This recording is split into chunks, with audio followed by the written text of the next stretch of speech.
Hello student, आज हम लोग क्लास 11th का math chapter 7 permutation and combination का एक्सरसाइज 7.4 का इंट्रोडक्शन देखेंगे। तो चलिए देखते हैं हम लोग का इंट्रोडक्शन क्या कह रहा है। इसमें हम लोग कॉम्बिनेशंस के बारे में पढ़ेंगे। किसके बारे में? कॉम्बिनेशन के बारे में। परमुटेशन के बारे में हम लोग ने पढ़ लिया था, आज हम लोग पढ़ेंगे कॉम्बिनेशन। तो कॉम्बिनेशन होता क्या है?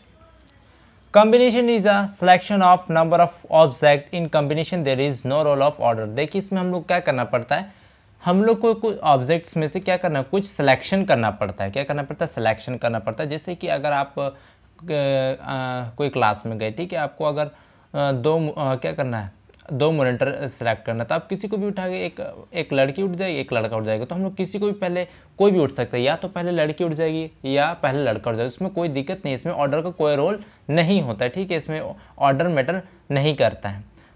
अब चलिए हम लोग यहाँ पे एक एग्जाम्पल देख लेते हैं। जैसे कि अगर हमारे पास 3 कलर हैं, कौन कौन से? रेड, पिंक और ब्लैक। इसमें से हम लोग को कहा गया कि 2 सेलेक्ट करना है। कैसे, कितना सेलेक्ट करना है? 2 चूज़ करना है। तो हम लोग कैसे कर सकते हैं इसमें सेलेक्ट? जैसे कि आप एक बार में हम लोग कर लेते हैं पिंक और रेड कर लिया।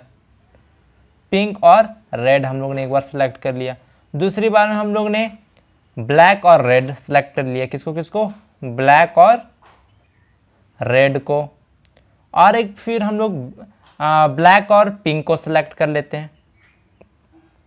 ब्लैक और पिंक। अब देखिए हम लोग का, और ऐसे हम लोग किसको ले सकते हैं, हम लोग रेड और पिंक को ले सकते हैं, फिर रेड और ब्लैक को ले सकते हैं, और किसको ले सकते हैं हम लोग, सॉरी यहाँ पे पिंक होगा, यहाँ पे हम लोग किसको ले सकते हैं, पिंक और ब्लैक को ले सकते हैं। तो इसमें हम लोग का ऑर्डर मैटर नहीं करता है, लेकिन परमुटेशन में क्या होता है, मैटर करता है। उसमें अरेंजमेंट जब हम लोग करते हैं तो हम लोग की ये एक अलग अरेंजमेंट है, ये एक अलग अरेंजमेंट है। लेकिन जब हम लोग कॉम्बिनेशन में देखे जाएंगे, सिलेक्शन की बात किए करेंगे, तो सिलेक्शन में दोनों क्या है, अलग मतलब कि नहीं होगा, ठीक है। या तो पिंक और रेड आप किसी को भी पहले ले सकते, कोई दिक्कत नहीं है। तो अब हम लोग इसमें कुछ फॉर्मूला देखेंगे। तो चलिए उसको मैं आपके लिए पहले लिख देता हूँ, उसके बाद हम लोग आगे देखेंगे। तो चलिए हम लोग देखते हैं। The number of combination of n different thing taken r at a time. जैसे कि हम लोग ने परमुटेशन में पढ़ा था, हम लोग को जैसे मान लेते हैं हम लोग को 5 लेटर्स दे दिए गए, उसमें से हम लोग को बोलता है कि 3 लेटर्स के कितने वर्ड्स बनेंगे ना। तो ऐसे ही इसमें भी हम लोग को एन डिफरेंट क्या मतलब कि नंबर्स है, उसमें कितना हम लोग को एक बार में आर कितने लेने, आर लेने हैं, ठीक है। तो हम लोग का क्या बन जाएगा, एन सी आर क्या हो जाएगा हम लोग का, एन फैक्टोरियल अपॉन में क्या हो जाएगा, एन माइनस आर फैक्टोरियल और आर फैक्टोरियल। जैसे हम लोग ने उसमें पढ़ा था, हम लोग ने क्या पढ़ा था, एन पी आर में हम लोग ने क्या देखा था, क्या होता है, एन फैक्टोरियल अपॉन में हम लोग का क्या था, एन माइनस आर फैक्टोरियल। लेकिन इसमें क्या हो जाएगा हम लोग का, एन फैक्टोरियल अपॉन में एन माइनस आर फैक्टोरियल और आर का भी फैक्टोरियल। यानी कि हम लोग क्या करेंगे, एन पी आर में आर फैक्टोरियल से डिवाइड कर देंगे तो हम लोग का ये आ जाएगा। तो कोई हार्ड फॉर्मूला नहीं है।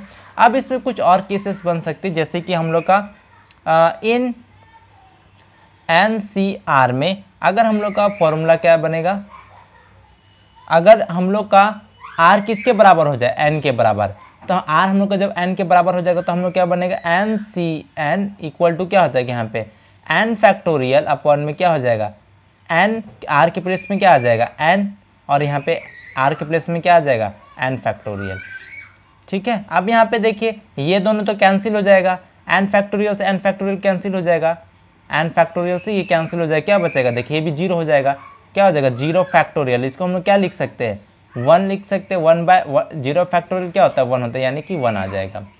अब यहाँ पे हम लोग और एक चीज़ देख सकते हैं, इन एन सी आर में फॉर्मूला क्या और क्या बनेगा, जब हम लोग का आर क्या हो जाए, 0 हो जाए, आर क्या हो जाए, 0 हो जाए, तब हम लोग क्या बनेगा, एन सी 0 हो जाएगा।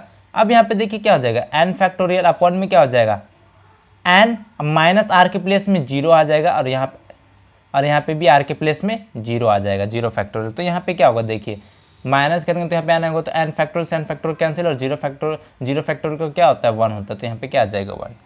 तो हम लोग का ये आ जाएगा। अब और एक फॉर्मूला है, उसको हम लोग देख लेते हैं, यहाँ पे अच्छे से देख लेंगे हम लोग, तो आपको अच्छे से पता चल जाएगा। देखिए if n c a n c b, ऐसा हम लोग का जब ये इक्वल होगा, ठीक है, जब दो कॉम्बिनेशन हम लोग का आपस में इक्वल होगा तो हम लोग का दो कंडीशन बनेगा।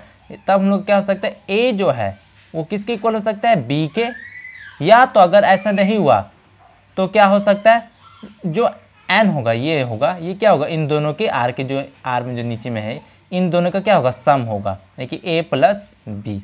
या तो आपको ऐसे भी दे सकता है, n c r equal to n c n minus r, ऐसे भी रह सकता है। देखिए यहाँ पे क्या होगा, दोनों हम लोग का क्या करेंगे, एन किसके इक्वल होगा, इन दोनों के सम के ना, तो आर प्लस क्या हो जाएगा, एन माइनस आर, तो देखिए आर से आर कैंसिल हो जाएगा, एन किसके इक्वल आ जाएगा, एन के, ये हो सकता है। ठीक है, सो स्टूडेंट हम लोग इतना ही देखेंगे। अब फिर नेक्स्ट वीडियो में हम लोग क्या करेंगे, इसका एक्सरसाइज स्टार्ट करेंगे। सो स्टूडेंट वीडियो पसंद आए तो लाइक कीजिए, शेयर कीजिए, कमेंट कीजिए और इस चैनल को सब्सक्राइब कीजिए। Thank you.